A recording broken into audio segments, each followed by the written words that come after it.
18 seconds. From the moment the first hostile actor became visible to the moment the threat was neutralized, 18 seconds elapsed. In that time, a decision was made that determined the survival of 3 individuals, the security of $5 million in bearer bonds, and the operational failure of a highly sophisticated cartel kill squad. This is not a story of heroism in the conventional sense. It is a clinical dissection of a critical incident. We are here to analyze the decision-making process of a single individual under unimaginable pressure, to understand how years of training can override decades of instinct, and to affirm a fundamental principle of high-threat security operations. The vehicle is your weapon, your shield, and your coffin. The choice of which it becomes is made in moments like these. The operation itself was routine, a fact that is, in this business, a precursor to disaster. It was a sweep run, the final collection of the day from a series of smaller banking institutions and private wealth management firms located in a dense urban corridor. The purpose of a sweep run is efficiency, consolidating assets from multiple low-risk points into a single high-value transport for final deposit at a central clearinghouse. Its primary vulnerability is its predictability. The route, while having minor variations, was constrained by the fixed locations it had to service. Over time, this creates a pattern, and patterns are the raw material from which ambushes are forged. This particular route had been active for 7 months, with this specific crew running it twice a week, every Tuesday and Thursday, for the last 90 days. The collection window was consistently between 6:30 and 6:50 in the evening, a time chosen to coincide with peak traffic, theoretically making a static ambush more difficult to stage. The asset being transported was not cash. It was $5 million in unregistered bearer bonds, instruments payable to whoever holds them, making them functionally untraceable and liquid. This detail is critical. Unlike cash, which is bulky and heavy, $5 million in bonds fits within a single, hardened briefcase weighing approximately 22 pounds. This elevated the threat profile significantly. A successful heist would not require a secondary logistics team to haul away tons of currency. It would be a simple grab-and-go, a high-yield, low-encumbrance prize that attracts the most professional and ruthless criminal elements. The vehicle tasked with protecting this asset was a product of a specialized security vehicle company, a heavily modified domestic sport utility vehicle. Externally, it was designed to be inconspicuous, painted a mundane corporate gray, and lacking any markings that would identify it as an armored transport. This low-profile philosophy is a double-edged sword. It avoids attracting casual attention, but also means it cannot rely on an overt, intimidating presence to deter a planned attack. Its protection came from within. The entire passenger compartment was an armored cocoon, rated at a B6 level of ballistic protection. This means the opaque armor, composed of hardened steel and composite aramid fibers, and the multi-layered ballistic glass, over an inch thick, were designed to defeat rifle rounds up to and including 7.62 by 51 millimeters NATO standard ball ammunition. This level of protection, however, has limitations. It is not absolute.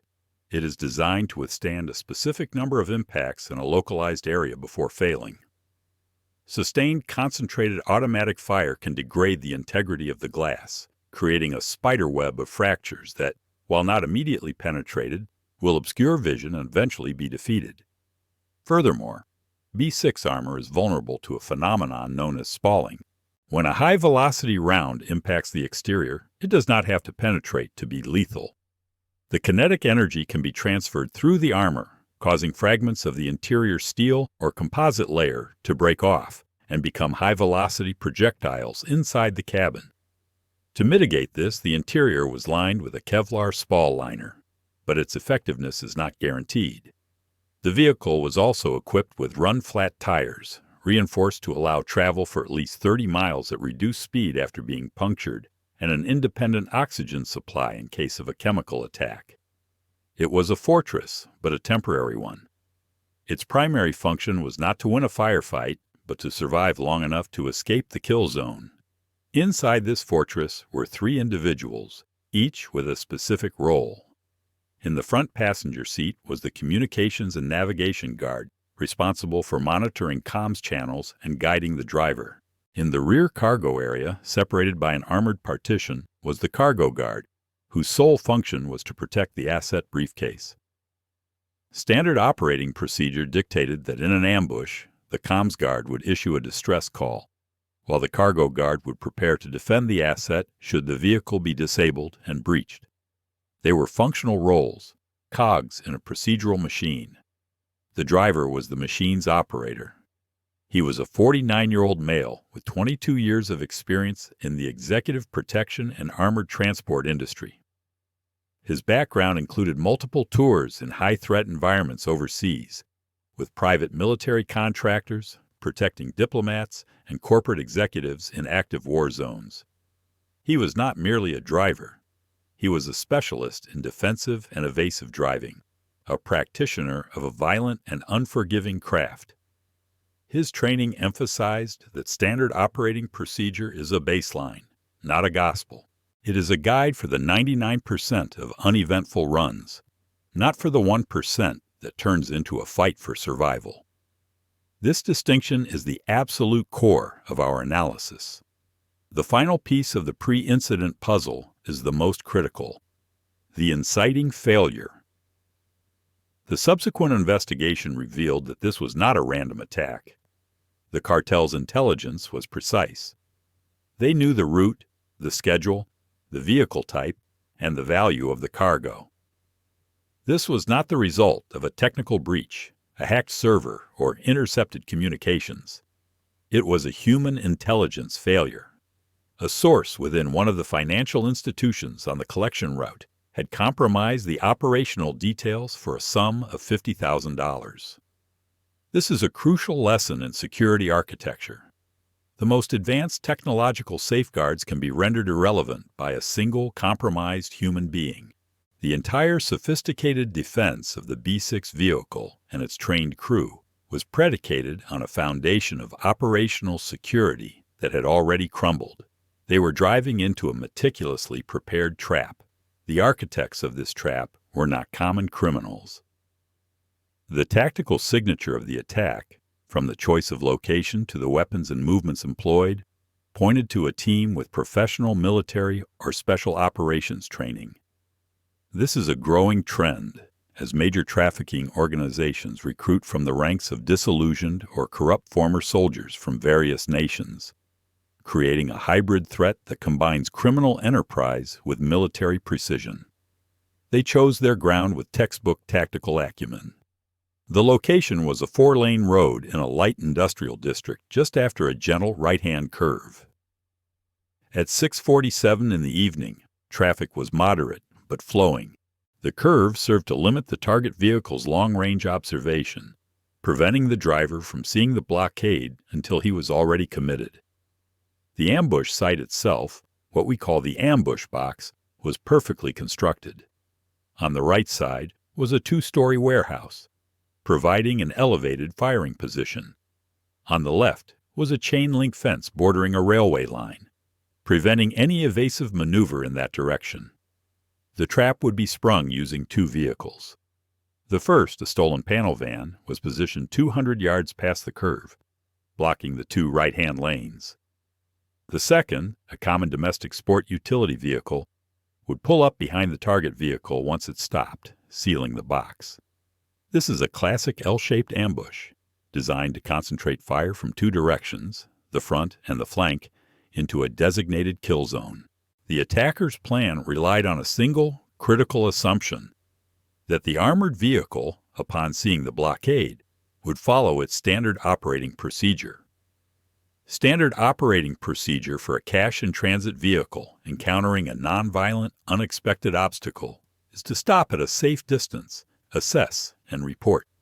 The driver is instructed not to escalate the situation, to remain inside the vehicle, and to await instructions or the arrival of law enforcement.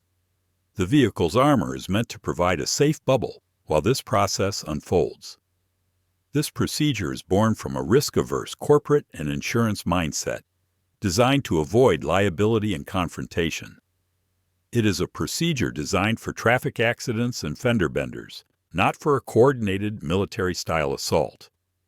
The attackers knew this. They had studied the industry's response patterns. Their plan was not to immediately destroy the vehicle, but to disable it. The initial shots would be aimed at the engine block and tires. Once the vehicle was immobilized, they would systematically degrade its armor with sustained concentrated fire from multiple high-caliber rifles, forcing the occupants into a state of psychological collapse. The expectation was that after several minutes of this overwhelming sensory assault, the deafening noise, the violent impacts, the spalling, the vehicle shuddering under hundreds of impacts, the crew would surrender. The plan was sophisticated, disciplined, and based on a deep understanding of their target's procedural and psychological weaknesses. Its only flaw was its intellectual arrogance. It did not account for a driver who understood that the corporate manual ends where the kill zone begins. It did not account for human willpower. At 6:47 and 18 seconds post-meridium, the armored vehicle rounded the curve at a speed of 42 miles per hour. The driver immediately observed the panel van blocking the road ahead. It was stationary, with no hazard lights, no driver visible. This was the first indicator of an anomaly. The scene did not conform to the normal patterns of a breakdown or accident. This is the first step in the decision-making cycle known as the OODA loop. Observe. The driver observed a non-standard obstruction. His passenger, the comms guard, reacted with normalcy bias.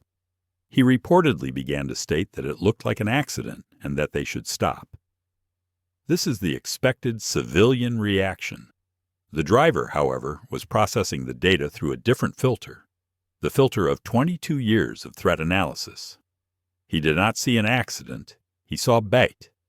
The lack of any associated activity, no people standing around, no police lights, no smoke, was profoundly unnatural.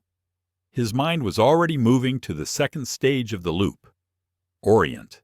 He was orienting himself not to the obstacle, but to the space around it, assessing the tactical geometry of the road, the warehouse on the right, the fence on the left. The mental map of the ambush box was forming in his mind before a single shot had been fired. Standard operating procedure dictated he should stop, decelerate smoothly, maintain a 50-yard distance, put the vehicle in park, and instruct the comms guard to report the obstruction. This action would have saved the corporation from a potential lawsuit if it had been a genuine accident. It would also have resulted in the deaths of all 3 crew members. By stopping, he would have willingly placed himself in the center of the designated kill zone, surrendered his vehicle's momentum, and handed the initiative to the attackers. The rear blockade vehicle would have sealed the trap, and the firefight would have commenced on the enemy's terms. Static defense is death. This is the critical moment of decision, the third stage of the OODA loop. The driver had less than 3 seconds to choose between compliance and defiance, between the written rules and the unwritten laws of survival. His training provided the answer. In a potential ambush scenario, momentum is life. You never, ever stop. He made his decision. The fourth stage is act. At 6:47 and 21 seconds, 3 seconds after the initial observation, the driver's foot did not move to the brake. It pressed down on the accelerator. The vehicle's 8-cylinder engine roared as it surged forward. He had chosen his path. He was not going around the obstacle. He was going through it. Simultaneously, the ambush was triggered. The attackers, likely realizing their target was not complying, initiated their assault prematurely. A sniper positioned on the roof of the warehouse fired the first shot. It was a single round of 7.62 millimeter ammunition aimed at the center mass of the driver's side ballistic window. The sound inside the cabin was described as a deafening crack, like a sledgehammer striking steel. A white, fist-sized starburst fracture instantly appeared on the glass, but it held. The round did not penetrate. Its purpose was not necessarily to kill, but to induce a psychological shock, to disorient the driver and cause him to panic and brake. It had the opposite effect. For the driver, this shot was confirmation. It validated his assessment and his decision. The ambiguity was gone. This was a hostile engagement.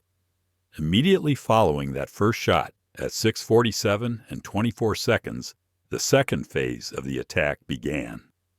Two attackers emerged from behind the panel van, armed with military-style automatic rifles. They opened fire, not with aimed shots, but with heavy suppressive fire directed at the vehicle's entire front profile. The goal of suppressive fire is to degrade the target's ability to respond.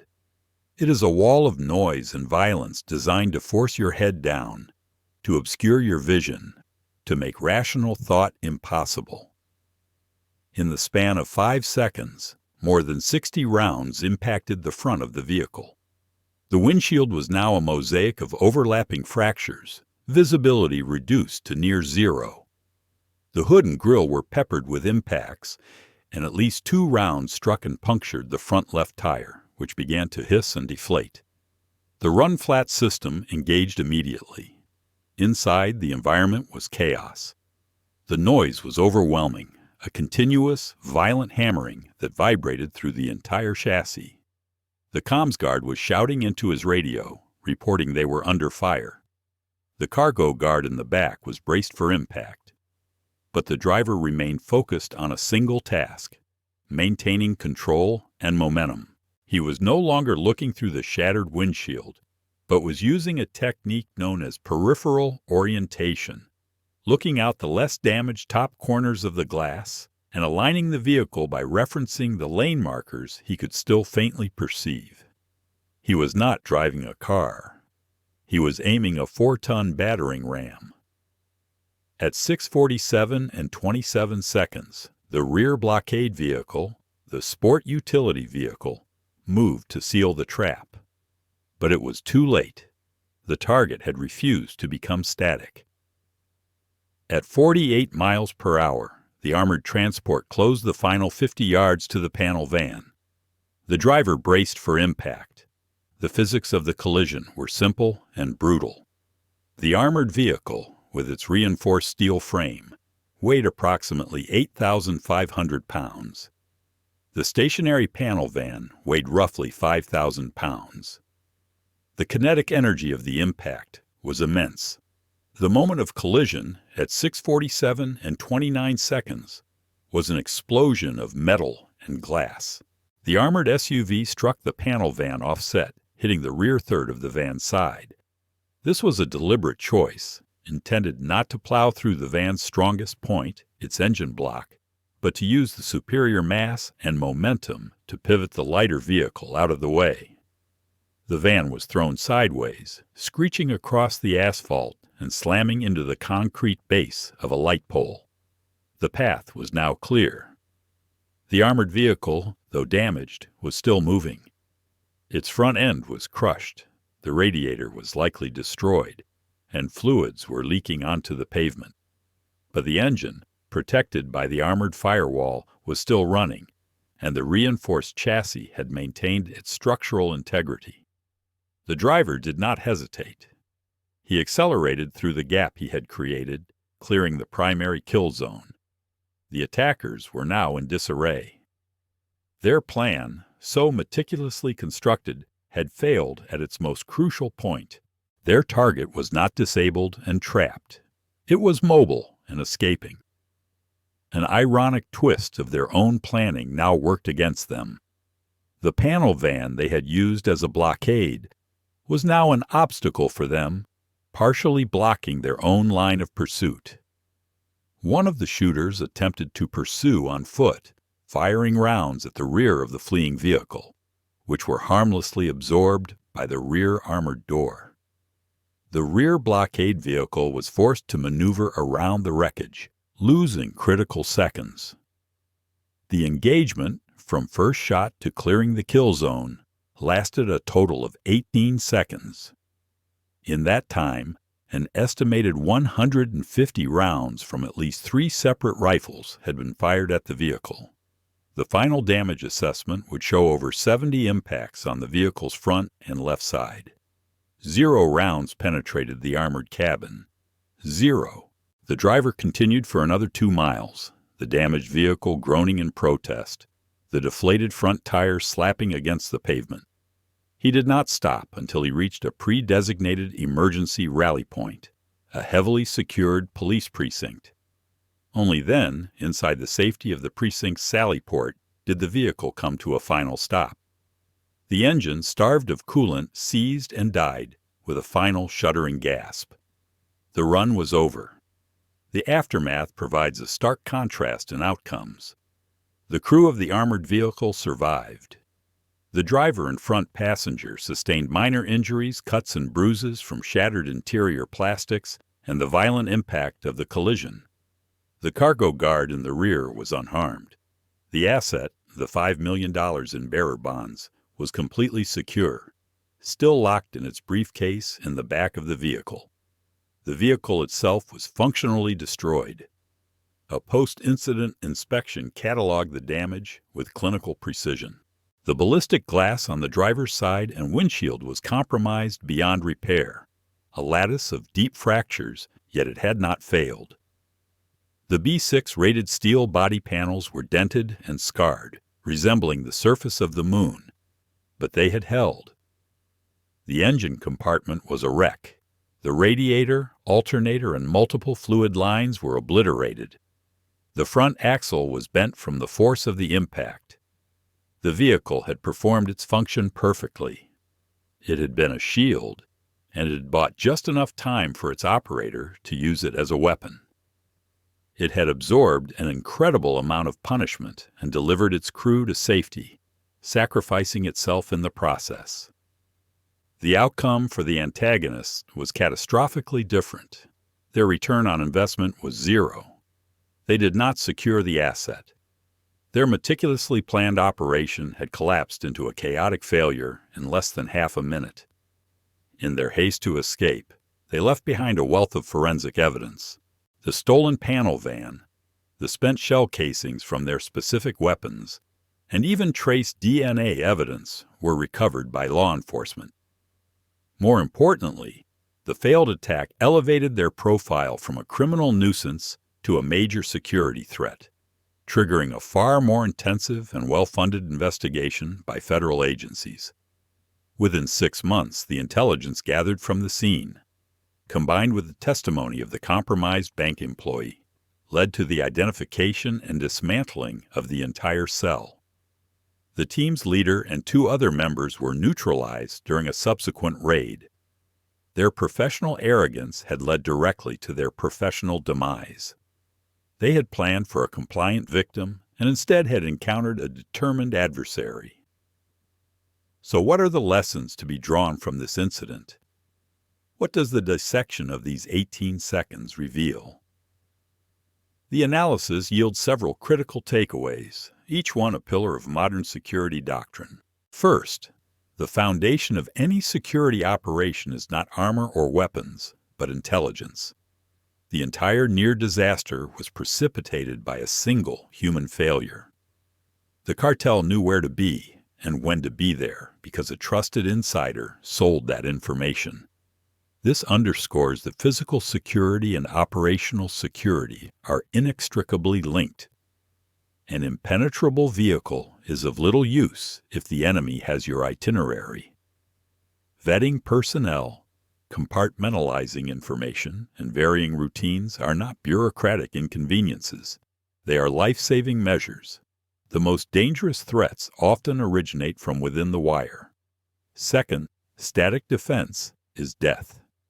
This is a concept as old as warfare itself, yet it is constantly forgotten in the corporate security world. The driver's single most important decision was to reject the passive, static response dictated by standard procedure. Had he stopped, he would have ceded all control to the attackers. By maintaining and increasing his momentum, he retained the initiative. He forced the attackers to react to him, disrupting their plan and their OODA loop. In a mobile engagement, the moving target is harder to hit, harder to disable, and harder to demoralize. He understood that the only way out of the kill zone is through it. Third, equipment buys time, but training determines outcomes. The B-6 armor performed its job flawlessly. It absorbed a massive volume of fire and protected the occupants from harm. The run-flat tires allowed the vehicle to remain mobile even after taking hits.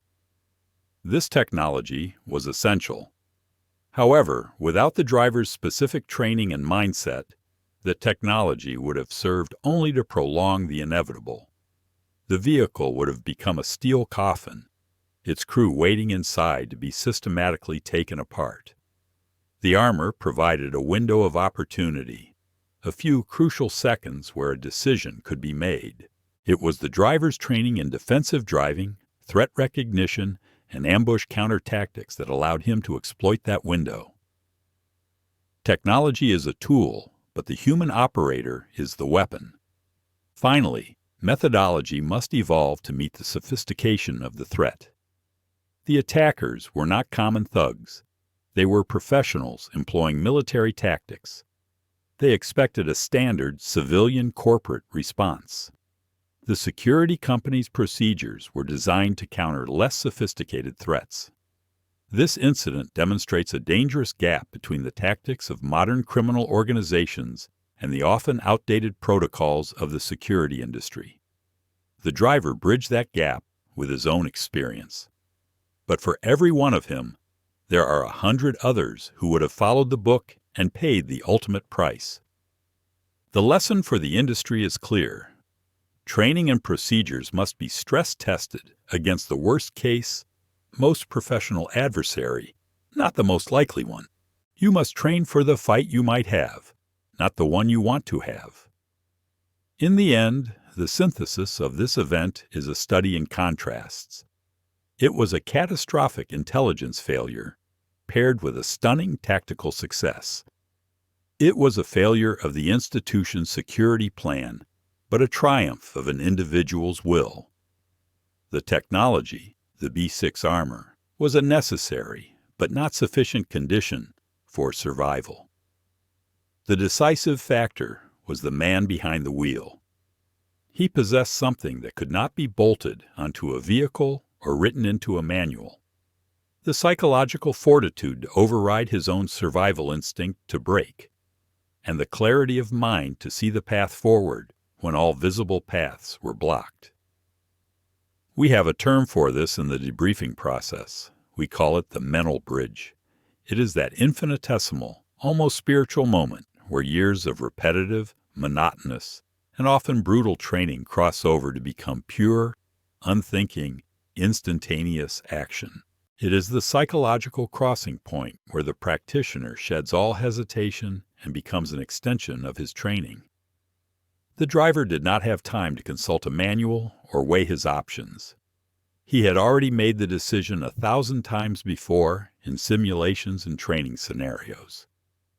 On that road, facing the panel van, he was simply executing a preloaded command. The mental bridge had been built long before. The fight goes to those who understand that the only way out of the kill zone is through it. End of debrief.